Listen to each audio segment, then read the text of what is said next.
Operation devil hunt অভিযানে নারায়ণগঞ্জের Rupganj union Awami লীগের সহ সাধারণ সম্পাদক জিল্লুর রহমান জমির, মুড়াপাড়া ইউনিয়নের স্বেচ্ছাসেবক লীগের সাধারণ সম্পাদক রোমান মিয়া ও কায়েতপাড়া ইউনিয়ন স্বেচ্ছাসেবক লীগের সহ সাধারণ সম্পাদক শরীফকে গ্রেফতার করেছে রূপগঞ্জ থানা পুলিশ।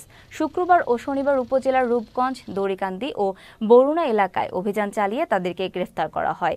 এ বিষয়ে রূপগঞ্জ থানার ওসি লিয়াকত আলী জানান, গ্রেফতারকৃতরা বিগত আওয়ামী লীগ সরকারের আমলে সাবেক বস্ত্র ও পাটমন্ত্রী গোলাম দস্তগীর গাজীর ছত্রছায়ায় এলাকায় ভূমিদস্যুতা, দখলবাজি সহ বিভিন্ন অপকর্মে লিপ্ত ছিল।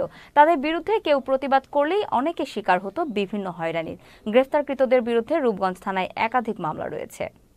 নিয়মিত অভিযানের ভিত্তিতে আমরা গতকালকেও রূপগঞ্জ থানার বিভিন্ন জায়গায় অভিযান পরিচালনা করে ডেভিল হান্টের অর্থাৎ আওয়ামী লীগের বিভিন্ন অঙ্গ সংগঠনের বিভিন্ন পদে যারা আসলে এরকম ৩ জনকে আমরা অ্যারেস্ট করি, যাদের নাম জিল্লুর রহমান, রোমান মিয়া এবং শরীফ।